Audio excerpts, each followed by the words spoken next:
Hey guys and gals, RVers, preppers, all you people and YouTubers out there.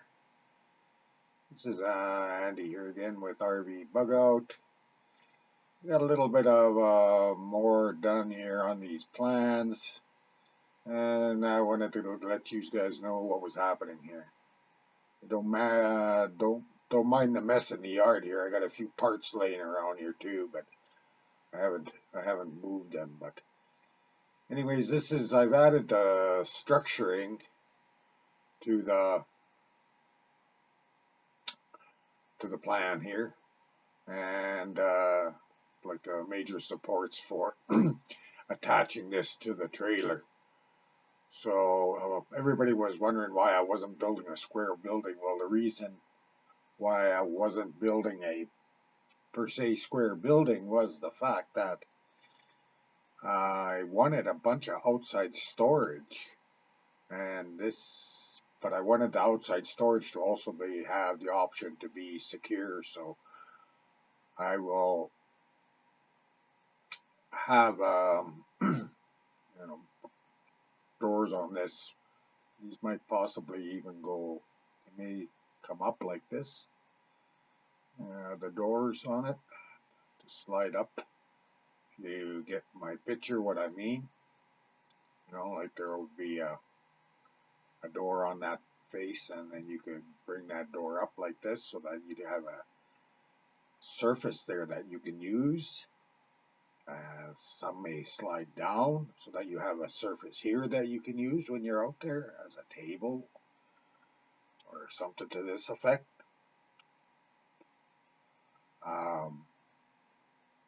And also I needed, well, these supports, obviously you gotta have it supported, and because the tanks are in the center of the trailer, I have double supports in here, which as far as I'm concerned anyways, that I need because of again, like I had said earlier, these tanks were about 200 gallons total of water, so 2,000 pounds of water, 2,000 pounds. I want to support it really well. So like I said, I've got double supports running down here. I was this is again as a just a rough deal, but you can see some of my mistakes when I was building this thing, like learning to SketchUp and trying to get everything on plane, and trying to make all the pieces fit precisely without taking forever to do it and learning at the same time. Well, yeah, there's a bunch of stuff in here that shows up with the mistakes, like these being short underneath there, you can see. But that's fine and dandy, because this is just, again, I'm learning this program, and there will be now that I'm getting used to this program a little bit, I'm getting used to some of the features on it, so I'm able to draw a little bit quicker. But it's still taking me quite a bit of time to monkey around here. Like these. Here's some more mistakes, like this. Obviously, this corner should be flush with this top edge of this post here, but because these aren't all exactly aligned perfectly, and I thought I did have them aligned, but another mistake. If they're not perfectly aligned, of course they don't show up that way, and you can see how much of that they're not aligned there. You can see that should be out on its face, but that's not, and that's because everything else is all screwy, if you know what I mean. But I'll get it so that it'll be perfecto here on the final set of plans. You can see down here as well the issue there, and got the same problem on the opposite side here. See, that one sticks out. So that set of rafters should have been moved over that, whatever that is. I haven't measured it. half an inch or something like that.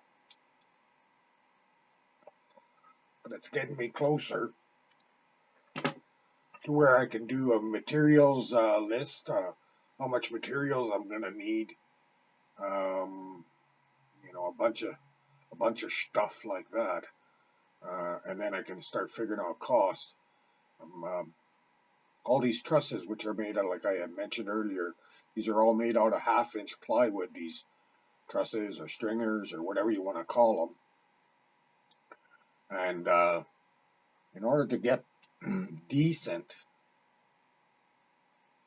well, I looked at some Russian plywood. It's really dense plywood, so it's really super strong. Um, uh, because of the because of the way that these are going to be made and such, I'm almost thinking that I may need, because I have to router in these faces, these, so that it'll sit down on those pieces of plywood. Like I'll show you here what I'm talking about. Okay.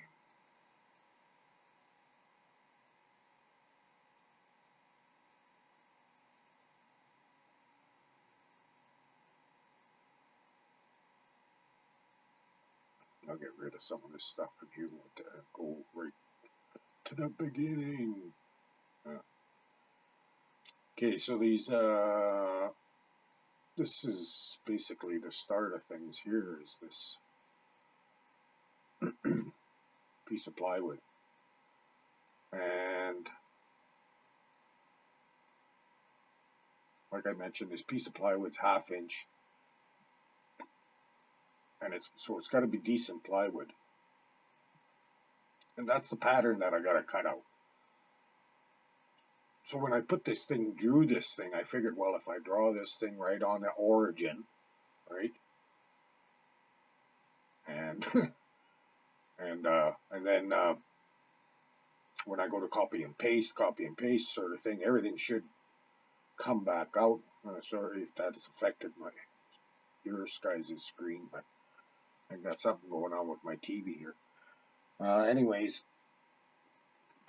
I figured if I I started this piece on origin, that everything else should line up then or whatever, but I was wrong.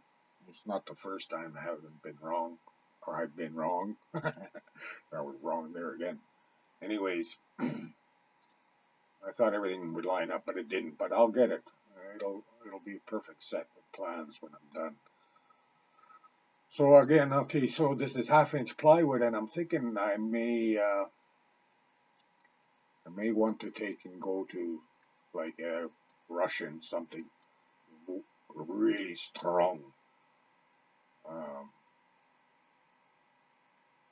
and because then when the top plate, these plates that fit down here on these faces, because I have to router into that plate 1/4 of an inch, and it's only half-inch plywood, so that's halfway.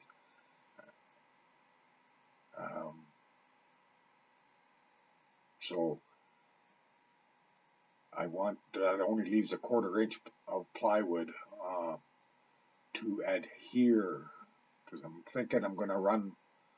There'll be some wooden dowels in this thing. Is how I'm going to attach these faces, and they'll be drilled on an angle. It won't be straight into the place, into this. So, because otherwise you could just pull that face right off, right? If all the dowels are straight, as opposed to if you put the dowel in on an angle, like so. Now, and like that. Well, when it goes through that face, the face of it,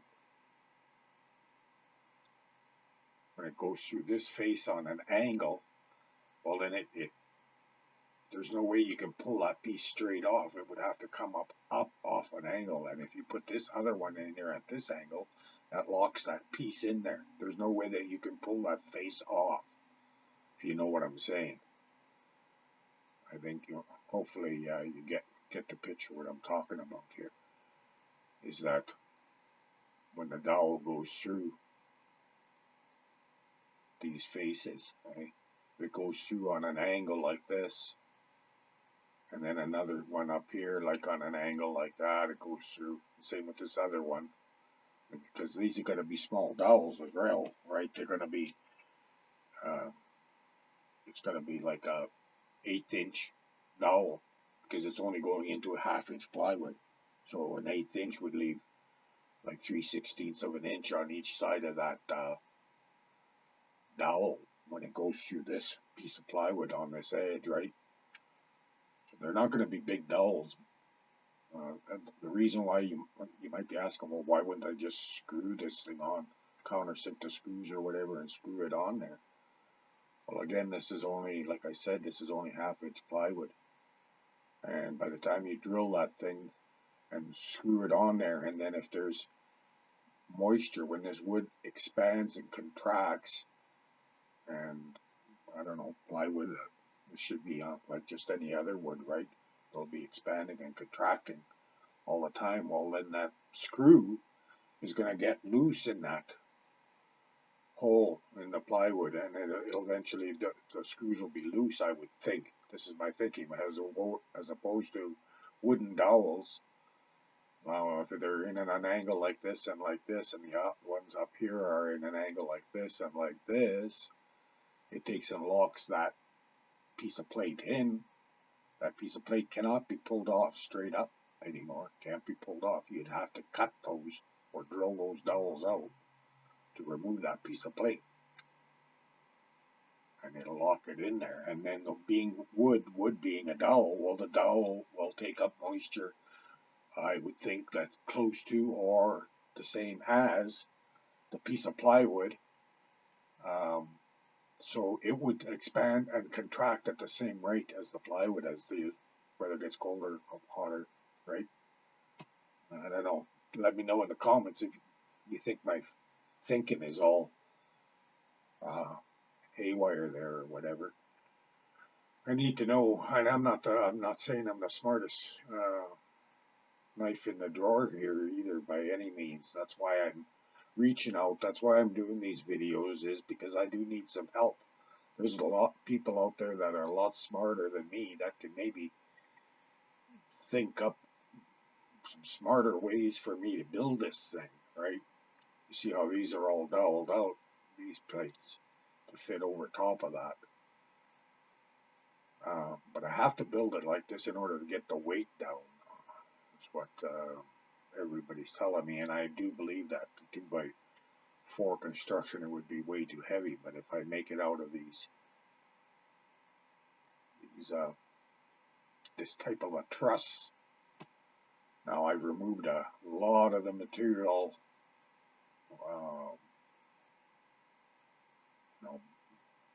This is still 3.5 inches in total height, but I'll get 3 inches of insulation in here, and wood's roughly about the same insulation, if I'm not mistaken, as is any other foam insulation or anything else. Like if this was solid wood, all the walls and everything were all solid 4 inches or 3.5 inches of wood, like a 2x4. Yeah, it'd be just as good insulation, but it's super heavy duty. Then it would be really heavy.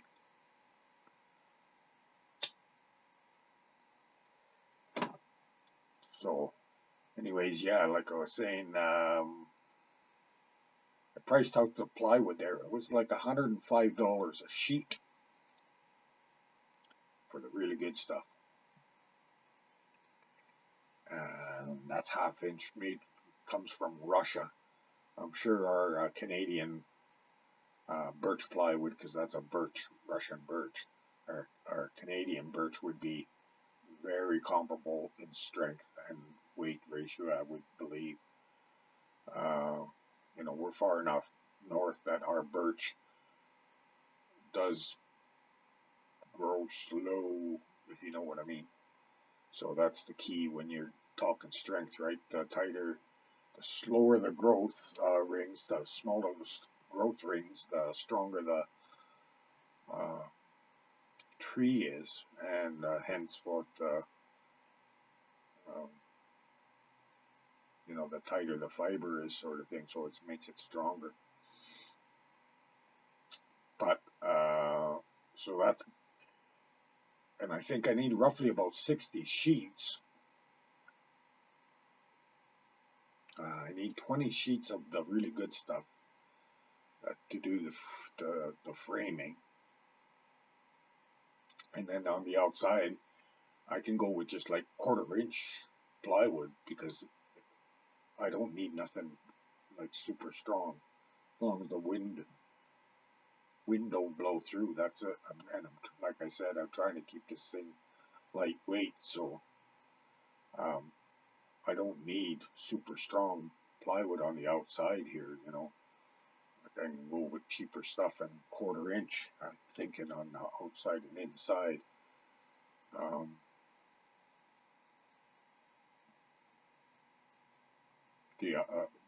still debating all that stuff. Then along with this, like the inside walls, these are made by 2x4s on edge. Now I was thinking I could build a truss as well to do these inside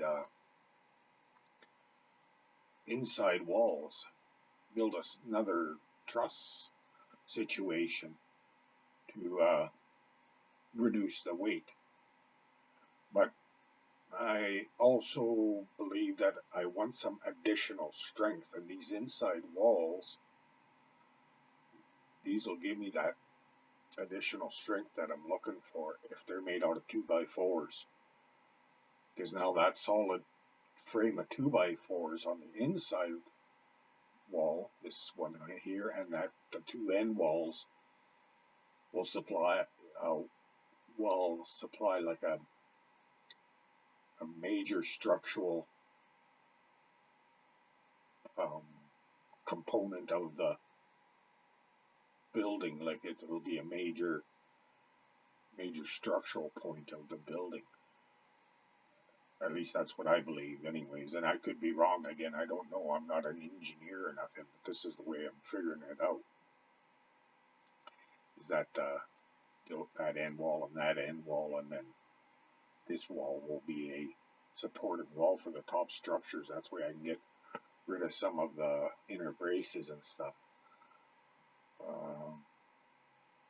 Those inner braces, there's these particular walls you can see when I, because let me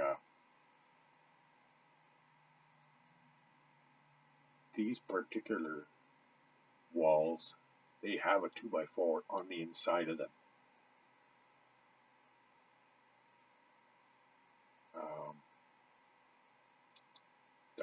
Well, it's not actually a 2x4.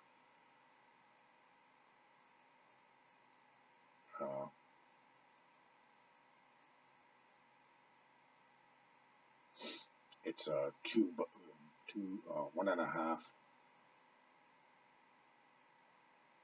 or 1.5 by 2.5. So it's not quite a 2x4, but it's 1.5 by 2.5 that sits inside of the brace. So there's 4 of those, 2 end ones, and then one that's 6 foot and another one that's 6 foot. Those are stronger. You know, if you know what I'm getting at. Those have inside bracings in there that have actual wood bracings in there. So that again, it isn't just relying on this truss, which I think that the truss itself would probably be strong enough, but because I'm putting up water tanks in between these two, the end walls I want them super strong. This isn't the end wall, but the end wall, which is this double here. Like like I was saying, there's a 2.5 by 1.5 inch board on the inside of that double truss, and those two trusses then are doweled together, right, through that 1.5 inch board on the inside, and these 2 1/2 inch plates on the truss itself. But yeah, the reason why, like I said, is because of where the tanks are going in here. I wanted to beef these trusses up to make them stronger than the center to support the weight of the tanks. Like I said, 200 gallons of water if I was packing the whole thing, roughly speaking, and it's 2,010 pounds to the gallon, right? Canadian gallon, so 2,000 pounds of water. It's fairly low.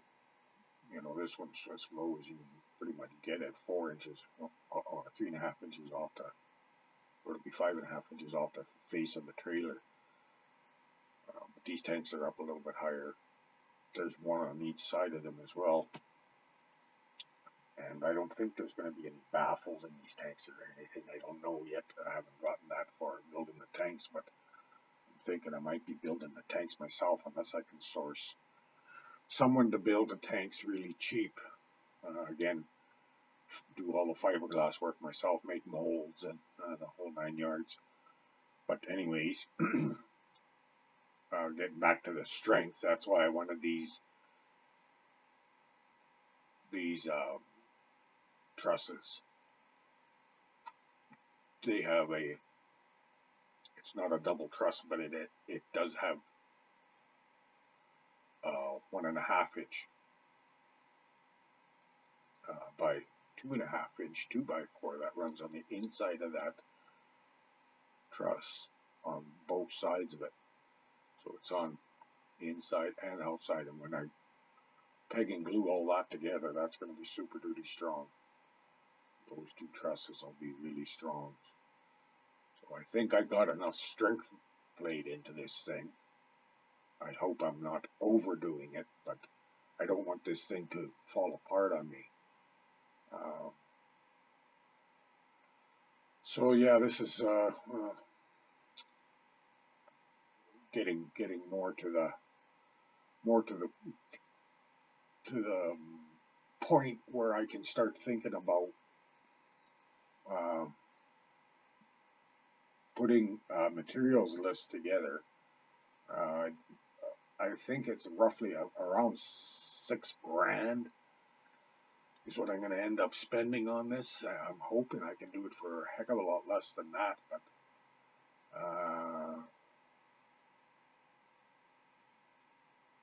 I think that's probably realistic. $6,000 to build this thing. I'm hoping I can do it for less, but anyways, a little bit longer video, show you guys again some more of why the octagon building, so that I got, this will be all storage underneath that you can access from the outside. Like I said, it'll be a fascia on here like that. I can undo that cupboard, and that'll hang with a set of chains, simple pimple. And now you've got this great big dining table. Hey, that's elevated off the ground because this is on the trailer, don't forget. So again, I'm not exactly sure at the height here right now, but I can have like even a split board if I had to. I can have this one come down, hit that, and then another one come down, which would be at a different height or something, so that we can have like a table on the outside, right, when you go to eat. And some of this like there's going to be the major cooking, the stove is going to be sitting out here, the wood stove, which will be a source to cook in as well. It'll have a steam oven in it, and like a regular type oven, and cooking surfaces on it that you can throw a frying pan up there, and that sort of scenario. But I'm also going to have, that stove is going to be a producer of Brown's gas as well, that I can compress, put in propane tanks, and then at any time I need, I got access to gas to run a gas burner range, which is going to be it's going to be situated down here as well, with an oven and a gas burner range, so that if I need to, whatever, if I need to bake a loaf of bread, or if I got to make some coffee or fry some steaks or whatever the situation is, that I can do this. But it's outside of the building, so I don't get the grease and all that into the building. I don't want to deal with that sort of scenario. Again, I'm still all figuring this all out, and I'm hoping and praying it's going to fit in there, that there's going to be enough room for, like, say, the oven in here, like on the bottom here, and then I'll have the stove burner over here. I know the burners will fit no problem out of the trailer. The oven will, but I have to break those two components apart, because the burners are on top of the oven right now, eh? So I have to take the burners off the top and have them mounted on a separate plate, but they'll be mounted in here into this outside access area. So again, there will be like a small single burner Brown's gas stove inside the unit, but that's going to be strictly for making like a coffee, boiling the water for just a coffee or whatever.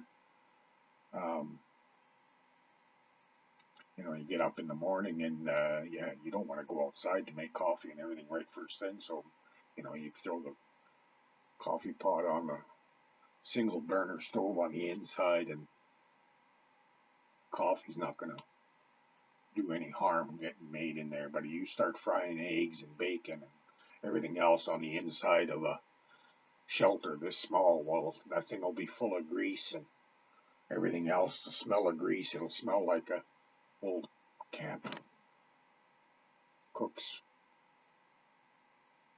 camp deal, anyways, I guess I'm rambling on here, but so this is where I'm at this point in this endeavor. Again, I want to thank anybody and everybody that has commented and or is thinking about commenting. By all means, like, if you got any ideas, let me know what exactly you think of the whole process so far. Am I going too heavy duty here? Do I need, like, this will be all 2x4 construction again to attach it to the trailer, right? All this saddle that'll hold this thing. Now I could build this out of truss. There's nothing stopping me. I could do this all out of trusses as well, but I think I'd rather go with 2x4s. I think it's going to be stronger than building it with a truss. And yeah, there's going to be some added weight, but I want that saddle to be strong like bull too, because that's what's going to attach this whole trailer, this whole octagon sauna to the trailer. And then when that affords me all this outside storage it makes. Yeah, it's just, that's part of the reason why I chose this octagon shape, was to get this outside storage, because like I said, there's going to be a wood stove back here for the sauna part, and so part of this is going to have for wood storage underneath. That'll be out of the weather, so that you can keep it dry, right? There's nothing worse than trying to get a fire started when everything's soaking wet, and you got to start chopping in the middle of things there to try to find some dry wood on the inside of it, enough to get a little bit of kindling to get things going. But anyways, I'm rambling again. So yeah, by all means, let me know what you guys think, any suggestions and stuff. There was another reason why I didn't want this thing to be a big square building, just because when you tow a big building down the road, well, that towing surface, that whole front surface, if it's just another big square like that, well, the more area you put on this thing, the tougher it is to pull down the road. The second consideration is when you're going you're getting a side wind over a big square building, well, it's got a lot of surface area to push against. Whereas here, I mean, yeah, there's going to be this surface area it can push against, but that's lower again, not closer to the axle, so not as much leverage. Whereas here on the top, the wind will blow just go right over, right? And the reason again too is if I'm going to put solar panels on, which I'm thinking, these are going to be perfectly mounted at a 45 degree to the plane of the earth, which means that the sun is going to have direct contact with those things during the height of summer. And you know, it's going to be easy to chase that trailer, move it around in order for it to keep that sun on those panels or whatever, right? I was thinking about panels on both sides. That may happen and even on the top eventually, but that's another big expense too. So we don't need no solar panels and shit like that right now. But I'm gonna put existing wiring in so that when the time comes that I can hook up the solar panels, the wiring is right there. I can just pop the panels on and the wire is already installed and everything inside the building, down to where the controller and stuff will go. I'll plan all that stuff as well. But yeah, I got still a whole bunch of drawing to do and stuff like this. And again, I've made a lot of mistakes on this. This isn't perfect by no means, but there will come a time here once I get more proficient on this drawing, using this SketchUp program. I'll be able to produce a way more accurate drawing set of plans to build these things, including all the fiberglass tanks, how to build a fiberglass tank, molds, and everything else. So if anything like this stuff, I don't think anybody else is building anything like this on the net. So if it interests you and you might want to build yourself a sauna / BugOut shelter, follow along and the plans will be available for those that are interested. So anyways, again, I'm rambling on, so I'll let you guys go. You guys have yourself a really good day, and I'll talk to you next time when I've got more time and some more things to tell you about. So until then, we'll talk to you then. All right. Bye for now.